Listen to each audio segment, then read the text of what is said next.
Hello and welcome to another patron-only, member-only episode of the Renaissance English History Podcast. Thank you so much for your support, whether you're listening to this on Patreon or in the members-only section of YouTube.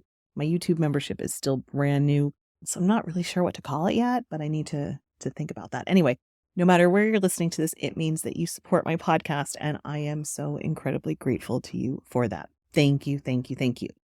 Today, we are going to talk about Joan Bulmer. She's a woman who wound up meeting Katherine Howard in the Dowager Duchess of Norfolk's household, went on to become embroiled in the scandals with Katherine Howard. And she's an interesting person because she's kind of on the periphery of seeing all of this play out and all of this happen.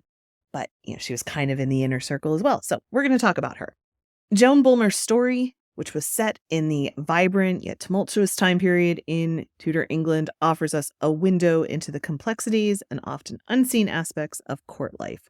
Her life weaves through the threads of love, scandal, and survival, illuminating the roles and challenges faced by women in the 16th century.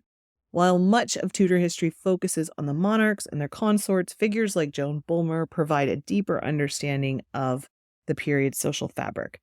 Her journey, intertwined with Katherine Howard's scandal, reveals not just a tale of personal drama, but a narrative rich in historical significance.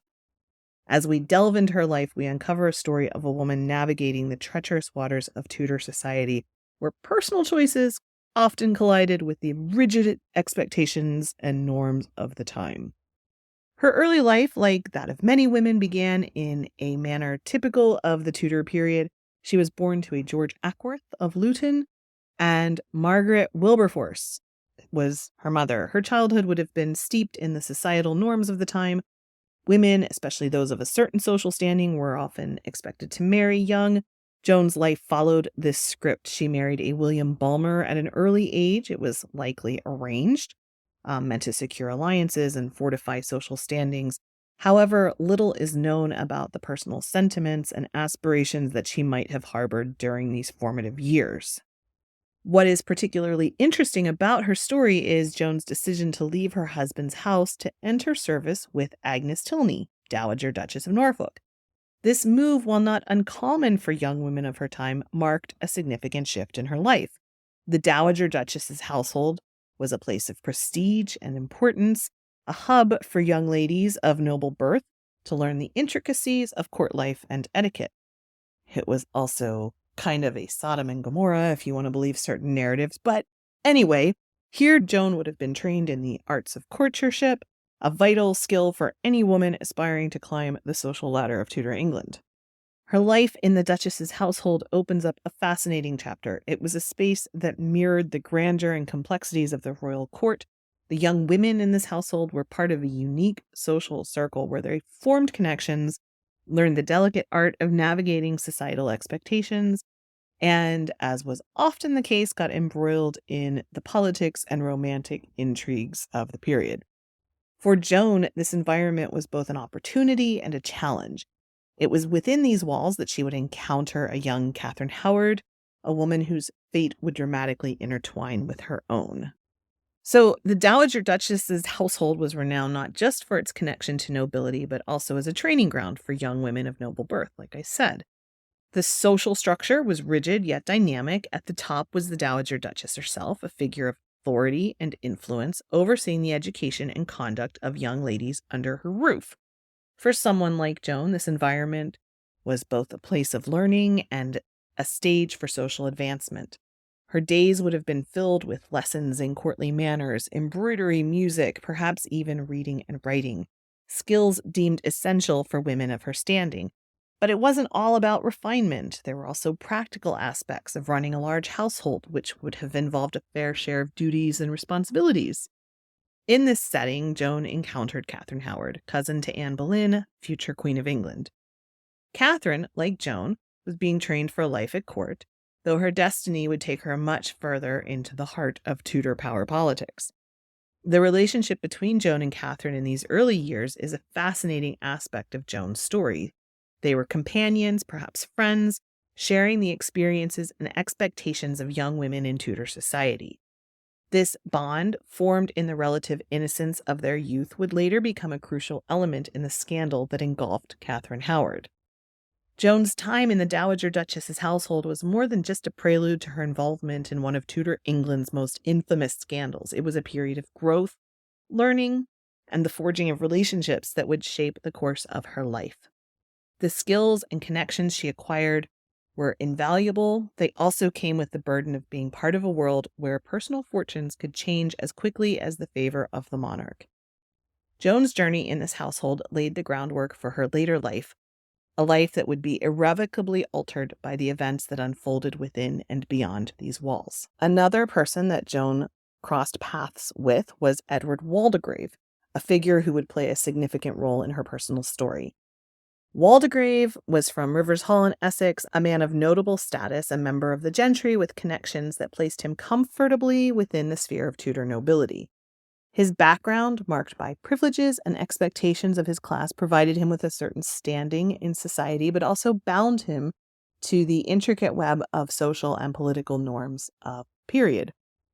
The relationship between Joan and Edward bloomed in secrecy. It was a romance that defied rigid conventions of the time, especially because Joan was married.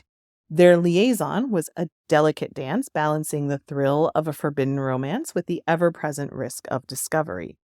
In Tudor England, where reputation and honor were paramount, especially for women, such a relationship was fraught with danger. It was a bold move for Joan, indicative either of a strong affection for Waldegrave or a desire to break free from the constraints imposed upon her. The clandestine affair had far-reaching implications for Joan.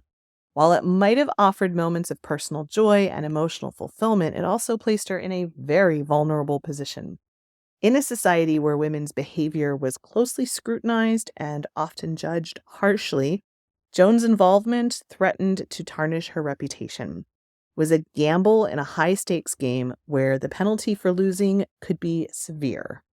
The ascent of Katherine Howard from a young lady in the Dowager Duchess's household to Queen of England was a meteoric rise that captured the imagination and attention of Tudor society.